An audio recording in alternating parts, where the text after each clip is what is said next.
Hi, this is Tammy Burkhart, and we are back talking about the statement of cash flows. In this case, I am going to do problem 13-1B. It's out of the 15th edition of the accounting book. We are going to work on Merrick Equipment Company. I've got that heading already written here. It's Merrick Equipment Company, the statement of cash flows. We are doing the indirect method here for the year ended December 31st, 2009. So we're going to do our three different activities, starting with the operating activities. We always do an opening and a closing after each activity. So the opening for our operating is cash flow from operating activities. We know because we're doing the indirect method, we're going to start with net income, so that's going to be our very first line after the opening sentence. And the net income is $141,680. Where did I find that? Well, typically, if you had a balance sheet and an income statement, you would look on the income statement. I'm on page, by the way, 675. We don't have an income statement. However, in the notes, right, we have, going down to E, there was $141,680 credit to retained earnings for net income. So once again, if we're not given the net income from an income statement, then they're going to have to tell us what it is. And so we have that $141,680 from our note number E in the problem. Our very next line is going to be adjustments. Adjustments are going to be the adjustments to arrive at the operating activity amount. So remember, we have three steps here. Step one, for those of you that remember from our previous video, is going to be finding any amortization or depreciation expense. Taking a quick look on the problem on page 675, we see our assets. We've got investments, land, and equipment. We have accumulated depreciation for equipment. Now we know that investments aren't depreciated. We know land is not depreciated. So the only thing that we have to depreciate, or amortize for that matter, is that equipment. So and once again, we're not given the income statement, so we have to figure out a different way to get it. The first way is in the notes. In A, B, C, D, E, or F, there is no mention of depreciation. So because of that, we have to say, okay, well, where else can we find how we're going to arrive at our depreciation? We know we have it, but how do we arrive at it? Well, we can look on the balance sheet under accumulated depreciation. So let's do a quick note over here. Accumulated depreciation for Y8 and accumulated depreciation for Y9. If we look on the balance sheet for Merrick, accumulated depreciation for Y8 is $84,320. And accumulated depreciation for Y9 is $99,110.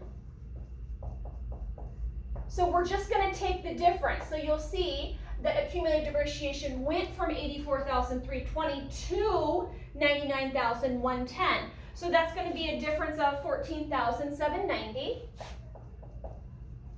And so that is the amount of depreciation expense. Okay, once again, how did I figure that out? I didn't have an income statement. It wasn't given to me in my notes. So my next thing to do is to look at my accumulated depreciation account on the balance sheet. So accumulated depreciation at the end of Y8 was $84,320. My accumulated depreciation at the end of Y9 was $99,110. So that must have meant my depreciation expense for the year was $14,790. We learned from chapter 9 that we have a depreciation expense journal entry, and it's always followed by accumulated depreciation, equipment.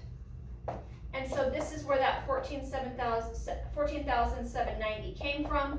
So this would be the journal entry, or the summary journal entry done for the company. So there we have our depreciation expense for that amount. We're going to come over here, step one, and write depreciation expense, first column, and we're going to write that $14,790 here.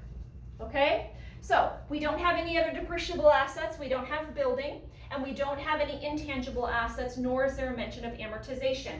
So step number one is done simply by the one depreciation expense for equipment. My next step, right, step two, is going to be to look at any non-operating gains and losses. So step two is going to look at non-operating gains and losses. So let's take a quick look at our notes and see if we sold anything where we would have a gain or loss on sale. It says in A, equipment and land were acquired for cash. That's a purchase. In B, there were no disposals of equipment during the year. Okay, so no disposal of equipment. C, the investments, here we go, were sold for $91,800 cash. So we look up in the investments on the balance sheet, we see at the end of 2000 Y8, they had investments of $102,000, and at the end of 2000 Y9, they had 0. So it appears that this company sold all of their investments. So once again, if I'm analyzing the investments for 2000 Y8 and 2000 Y9, they went from 102,000 in Y8 to 0 in Y9. So that's going to be basically a decrease of $102,000, right? So they no longer have those investments. If at the end of Y9 it's 0. So that coincides with what they said in C. The investments were sold. So they were sold for $91,800 cash. So we received debit to increase an asset. We received $91,800 in cash. And what did we give up? Well, they didn't just give it to us. We gave up that investments, $102,000.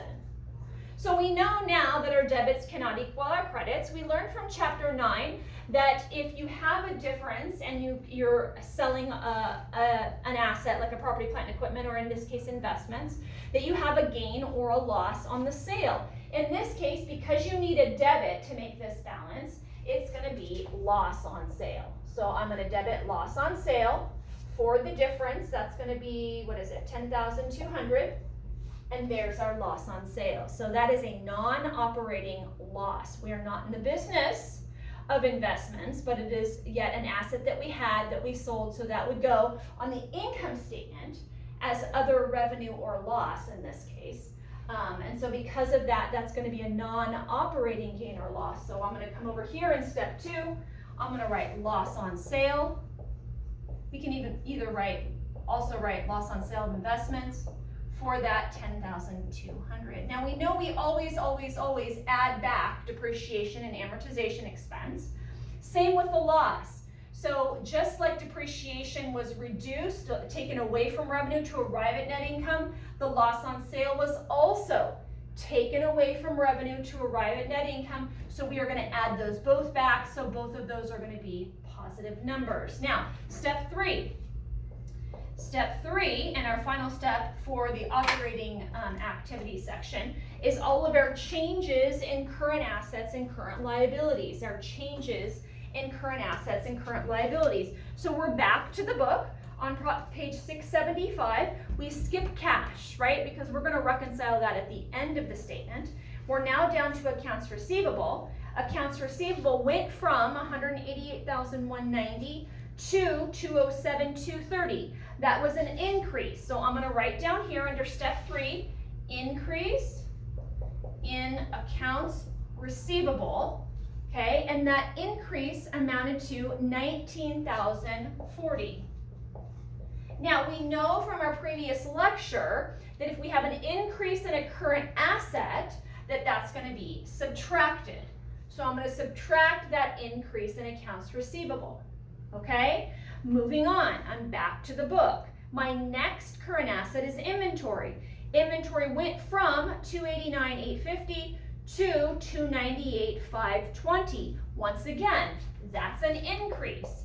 Increase in inventory.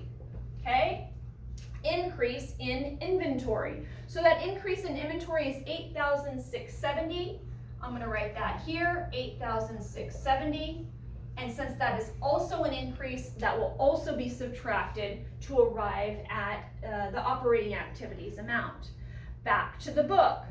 It looks like after inventories, I have my investments. Those we've already taken care of for the loss. We'll also have the sale under investing activities. So it looks like the only 2 current assets I had in this case was accounts receivable and inventory. So I've got my current assets done. Now I'm going to go down to current liabilities. I have accounts payable. Accounts payable went from $194,140 to $205,700. That's an increase in accounts payable. That increase in accounts payable was $11,560. 11,560. We know that if we have an increase in a current liability, that's going to be added. So I'm going to leave that be. I'm not going to put parentheses. That's going to be added back. I think I've just got one more liability. I've got accrued expenses payable. That's an operating expense, went from 26,860 to 30,600. That's a difference of 3,740. I'm going to write increase in accrued expenses, and that amount once again 3,740. Okay, so once again, statement of cash flows, indirect method, we start with net income. Then we go to adjustments, okay? Our adjustments, we have 3 steps. We have our depreciation and amortization expense. In this case, we just have the one, depreciation. Step 2, we have our gains and loss on sale. In this case, we just have one. It's the loss on sale of investments. And then in step 3, we've got our increases and decreases in current assets, which is these first 2, and current liabilities, the second 2. So now we simply take the 141,680, we add these 1, 2, 3, 4 numbers to that. We take away these 2, we come down to the bottom and we write cash flow, in this case provided by operating activities. Underline there. That total amount is going to be 154,260. That goes here. 154,260. We can put a dollar sign on that. We don't need to underline it. Okay? So we're done now with the operating activity section. That's 154,260. We've got our opening and closing. You guys are just going to keep going down on the page. I'm going to move over to the second page. Second part of the board, excuse me. And again, you'll just write this right underneath, right? You're going to do an opening, just like here for investing activities. I'm going to write it here. Cash flow from investing activities. Now, remember here, we talked about this in a previous video. We said this was going to be the purchase and sale of property, plant, and equipment. So let's talk about it. We have some notes here. In A, it says equipment and land were acquired for cash. So we know that both of those things were acquired for cash. Let's take a look. The first asset is land after investments. So land went from 0 in 2008 to 295,800. So we were told in the note, plus we can double check it in the balance sheet. So it looks like we purchased land.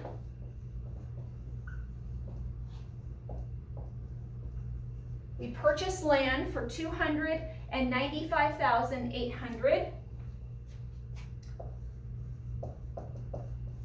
And since that it was a purchase, that is money going out. That would be underneath this first column here, purchase land 295,800. Let's go back to the balance sheet.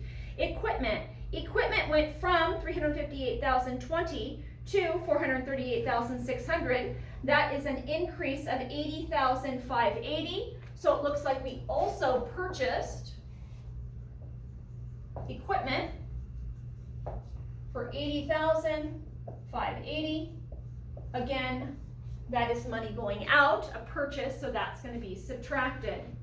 80,580. Good, I got that right. All right, lastly, we do remember that we had that investments, right? The investments, it says in C, the investments were sold for 91,800 cash. That's going to go here. Sale of investments. 91,800. And we've already talked about that. So now all we're going to do is take the 2 sales, subtract the, take the 1 sale, subtract the purchase, and we get net cash used for investing activities for 284,580. That's money going out. It'll be over here, cash flow used for investing activities,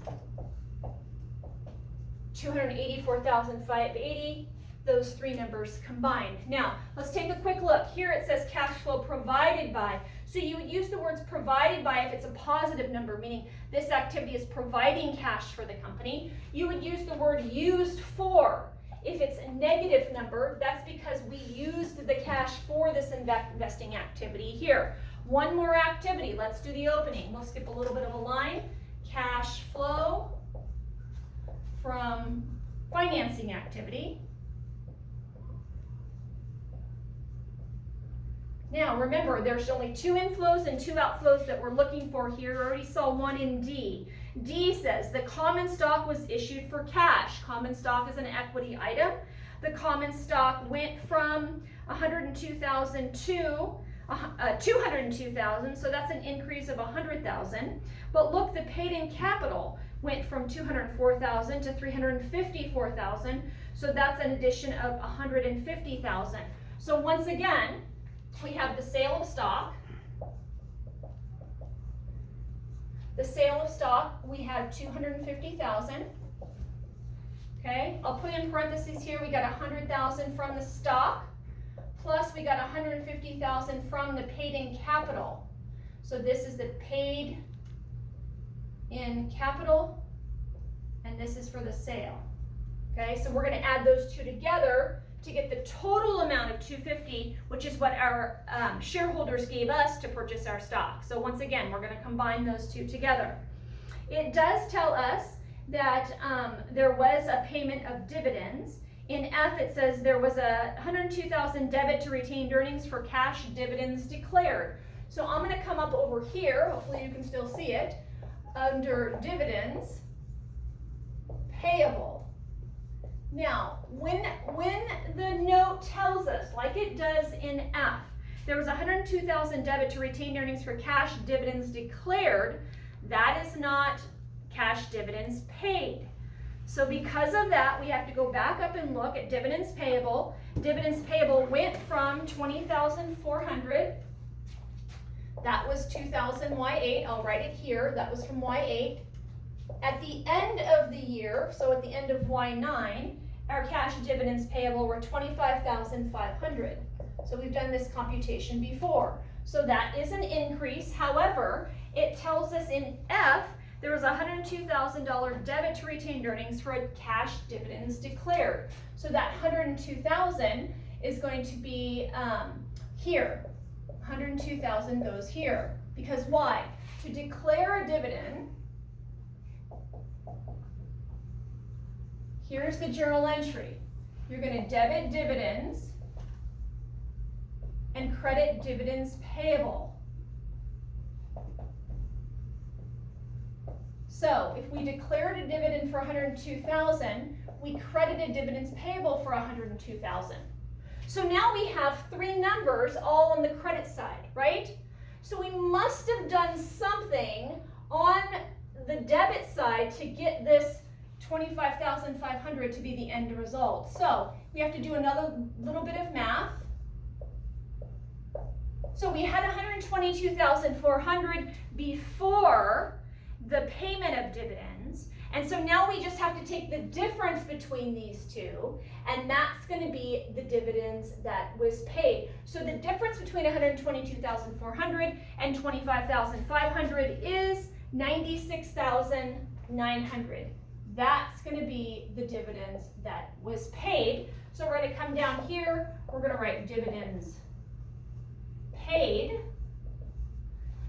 96,900, and that is money going out. We're going to finish this off with cash flow. Looks like in this case provided by financing activities. And I'm going to take the difference between those two numbers. The difference is 153,100.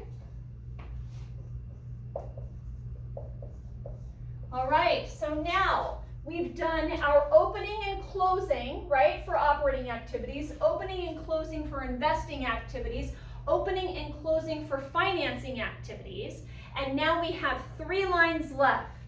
3 lines left. The first line, net increase or decrease in cash. That's the first line. The second line is going to be cash at the beginning of the period and cash at the end of the period. Well, good news. We already have in the problem these last two lines. We already have the last two lines. Where? They're right here on the balance sheet under cash. Cash 2,000 Y8, 47,940. That's 2,000 Y8. That was going to be the beginning of the period. We also have cash at the end of 2,000 Y9, 70,720. I'm getting this from the balance sheet. So we already know what the difference is. We actually just take the difference between these two, cash at the beginning of the year, taken away from cash at the end of the year, and we get the amount of increase or decrease. It looks like it was an increase. The increase amount was 22,780. We can do dollar signs on all of these if we want. So the increase amount was 22,780. This was the beginning, this was the end. And so now we just need to make sure that this is correct, that we can reconcile it. So let's go over here. I'm kind of running out of board in this blue box, and we're going to reconcile this. We've got operating activities down here, 154,260. We have investing activities over here, money going out, 284,580. And we have financing activities, 153,000, money coming in, 100. And if we take these two, right, operating and financing activities where we had money coming in, we subtract the investing activities where money went out, we get a total of 22,780, which is exactly the increase between the beginning and the end. And that is the problem 13-1B. Thanks. I'll see you next time.